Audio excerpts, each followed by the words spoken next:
President Trump heads to Georgia tomorrow. He's holding a rally for the Republican Senate candidates there, Kelly Loeffler and David Perdue.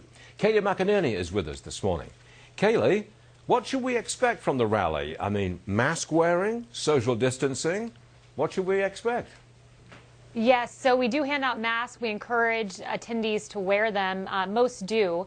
And, you know, everyone has the choice whether to come up. We give out hand sanitizer, so those precautions will be in place. But as I've said before, you still have a First Amendment, a right to political speech. Even amid a pandemic, the Constitution matters, and it'll be a great night tomorrow in Georgia. There are some Republicans who are saying, look, the president's presence in Georgia is not helping.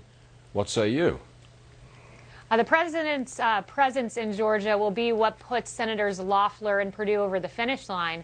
When you look what happened in this election, everyone expected us to hemorrhage seats. In fact, we won all 27 toss-up seats in the House, stunning Democrats, and are holding on to the Senate. And it's the president that does that. And him being there will be the single reason that I believe both of these senators will prevail. So it'll be a good night, and I believe it's the start of these two senators crossing the finish line. Well, just quickly, do you think it'll look like the kind of rally that the president was holding before the election? I do think so. Look, Stuart, I distinctly remember our rally in Rome, Georgia, and I was going to about 6 of these a day by the end. But the crowd was unbelievable. The number of people who showed up, it was extraordinary. And I think you're going to see even more because our base has never been more motivated by the kind of irregularities that we've seen in this election. They want their voice to be heard. It's why they're driving across the country in cars in a MAGA parade, and they will show up in a big way on Saturday night. I was astonished by this number. President Trump and the RNC have raised $495 million just since mid-October. What's the president and the RNC going to do with money like that? It's extraordinary. And in fact, since the election, there's a Washington Post article, believe it or not, that talked about how extraordinary this number is, that just since the election, $207.5 million have come in. That's since the election, after it presumably had been called. So that's just a big motivating factor, mostly small donors, and we'll see what the president decides to do with it, but he'll be supporting this party. Hopefully he prevails in litigation, but the Trump movement is continuing in a very big way, and those numbers indicate that.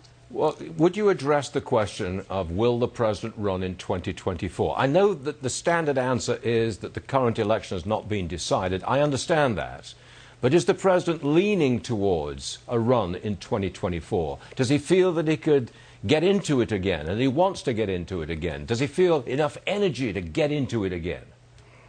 Oh, I'll leave that specific decision to him, but what I'll say is this, Stuart, is I've talked to him many times.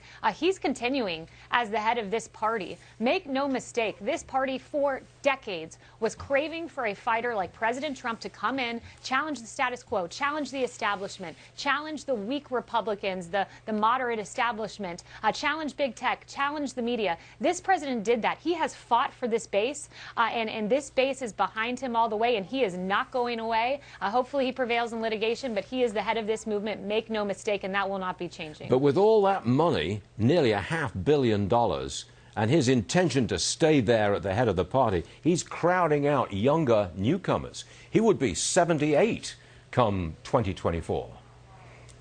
Well, a lot of those newcomers who are rock stars like Senator Hawley, among others, Matt Gaetz, another one, have come out and said, hey, we encourage this president to continue. 2024 looks like a great opportunity for him should litigation not succeed, is what these congressmen have said. And I think it's a big indication when you have congressmen and senators coming out in droves saying this president is leading the way and we stand behind him. It tells you all you need to know about where the Republican Party stands, and it's squarely behind President Trump. Will you be with the president in Georgia tomorrow? I will. Very much looking forward to it. We'll be down there, and it'll be a great time. It was one of the best rallies on the campaign trail, was that Rome, Georgia rally, and I expect tomorrow to be just the same. We really look forward to hearing about it, Kayleigh, and we really